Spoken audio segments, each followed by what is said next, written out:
Hey gang, today I want to consider the problem with teaching your child.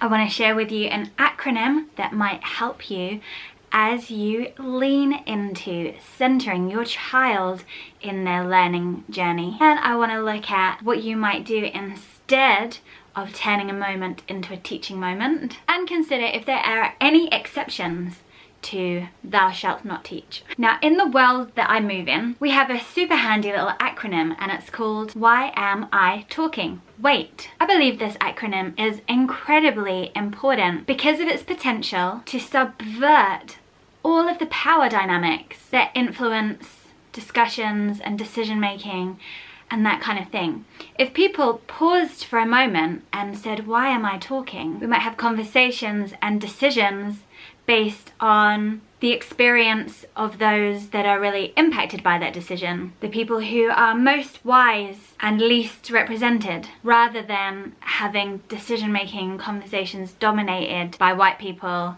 and men and maybe older people. That acronym allows you to just look through the lens onto a room and a conversation, just to kind of double check on your privilege and what you're bringing in, make a little more room for different voices. So super handy, love it. Tuck it away in your pocket. You've got a handy little pocket like that. But I was thinking recently about taking the acronym YES and also taking the acronym and changing the last letter so that it says, why am I teaching? Wait, why am I teaching? Because everywhere I go, I'm seeing all these adults turning everyday moments into teaching moments. And it is not a good thing. And I used to do it. When I was early on in my unschooling journey, I felt that what unschooling looked like was just living our life with me just hovering around like a handy little speech bubble, pointing out little bits of information and facts.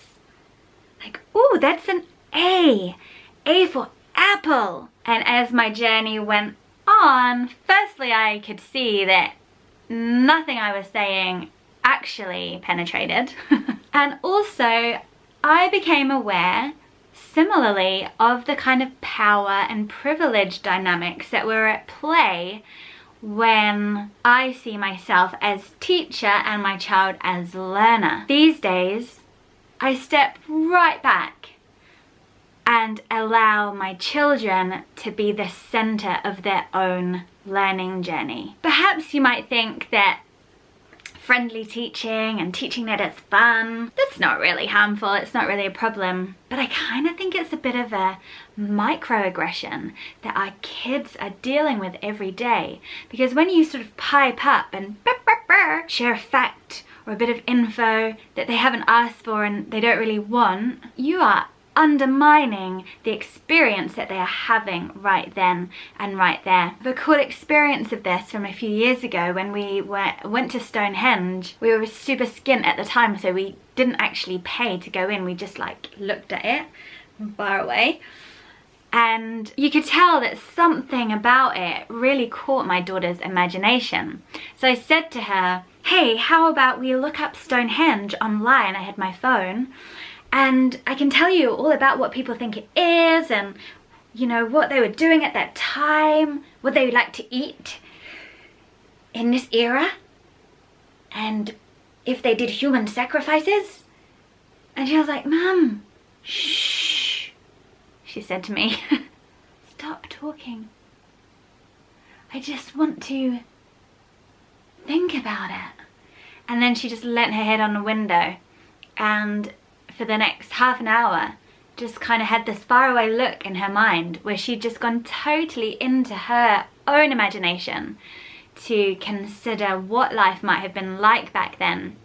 And the truth is, we know very little about Stonehenge and what it's doing. Sure, there's a few theories, no one really knows. And I trust that when the time is right, she will fill in her gaps of knowledge about things that are important historically. But the point is, in that moment, I could see that there was something kind of invisible going on, and that by just shushing up, I was giving her the space to do this invisible work, creative putting together and fizzing And who knows, maybe being given that time and space to just imagine back then, maybe that little moment made history a tantalizing avenue to go down, rather than a zone where she was getting spoken at and given information that she wasn't really interested in. If you pursue teaching, if you are constantly putting, to me, if you are always putting a kind of paradigm of, here are the cold hard facts, here's the information and knowledge that really counts, here's what you should be doing and thinking about in these moments, if you are sort of putting that over the top of a child's experience, think that you really take away from the experience that the child is having right there. You say, this is the stuff that's really important, not that playing that you're doing, or that imagination that you're doing, or that other invisible stuff that is happening for you. This is the stuff that you really should be spending your energy on. And can you imagine what it would feel like to live in a world where there was this kind of constant inference that this thing you were spending your time and brain matter and energy on wasn't really the right thing or the valuable thing? That's why it feels to me like a microaggression. Which leads me to the second reason that teaching is problematic. This is a bit of a risk, but I'm gonna do it anyway. I would like for you, in a mo, to hit pause on this video and take a minute or two to consider things you have learned in your life and think about the source. I want you to just scan through all of the info and knowledge and learning that you have undertaken over the years and just look back at the source of it and ask, the stuff that you're using now and that is really live to you and fun and passionate, where was the source of that? Okay, pause, have a little think, come back in a sec. I'm going to hazard a guess that the stuff that is alive to you, that you're still using, that you're still enthusiastic about, I would say a vast majority of it came to you because you sought it out. Either it was a course you chose, or a YouTube video you watched, or a book you picked up. I'm curious if any of the knowledge that you are really actively engaged with right now, if it came to you through the mode of someone in authority just talking to you, even when you didn't want that information. I'm not being a dick, I'm genuinely curious about that. Do let me know how that line of thought went down for you. It helps me to see that when I have the urge to teach, I'm potentially just making something all about me, undermining my child's experience,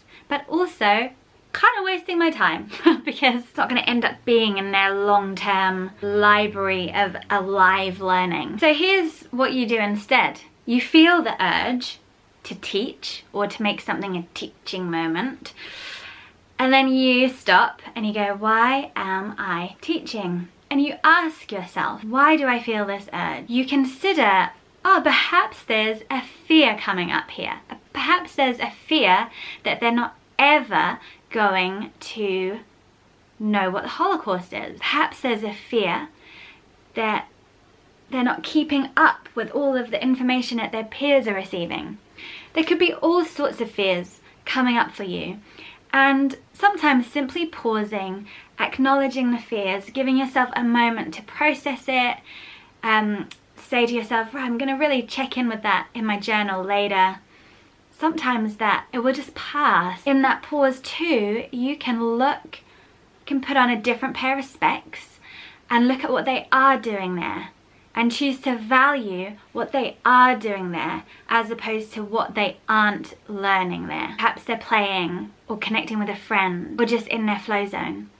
Take a moment and appreciate what is going on rather than the fact that they're not receiving if you choose to not teach in that moment. And in that pause, you can consider also all the many hundreds of ways they might come to that knowledge in time. Now, of course, there are always exceptions and you can be trusted here.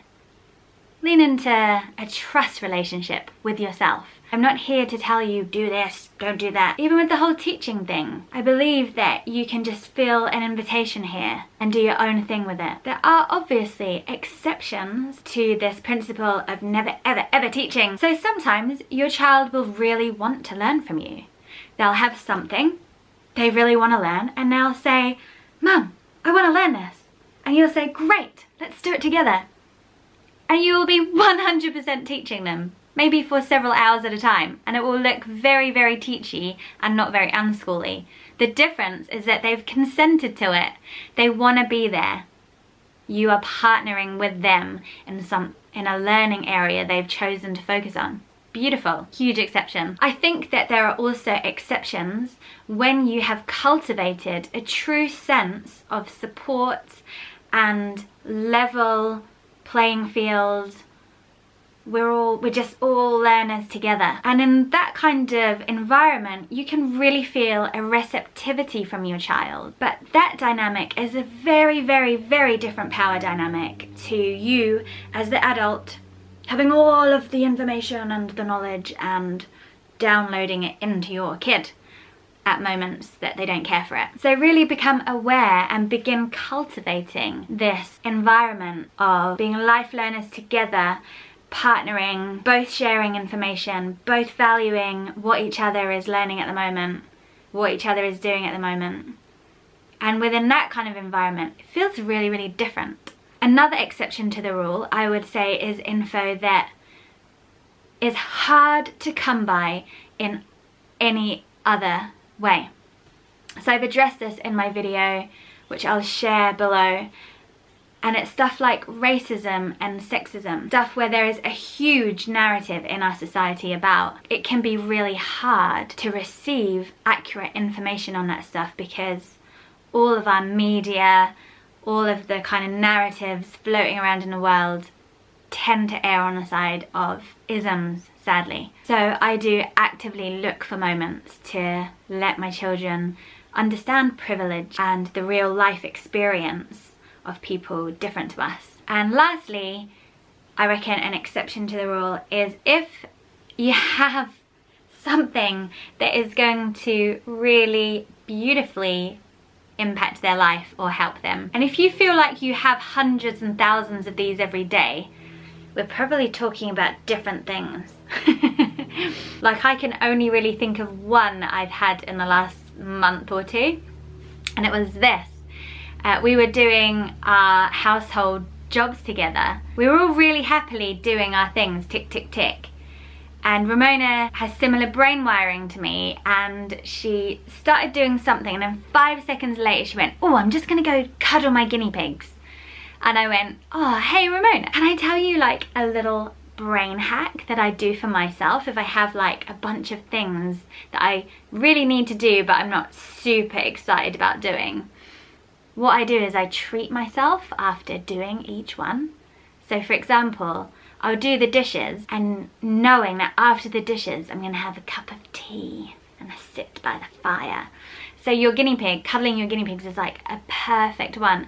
You can pick up your toys for like 5 minutes and then go and have a 5-minute cuddle with your guinea pig. Pause the video. This is in brackets. I am a huge Alfie Kohn fan. His book, Unconditional Parenting, is like a Bible to me. We have done unconditional parenting hardcore.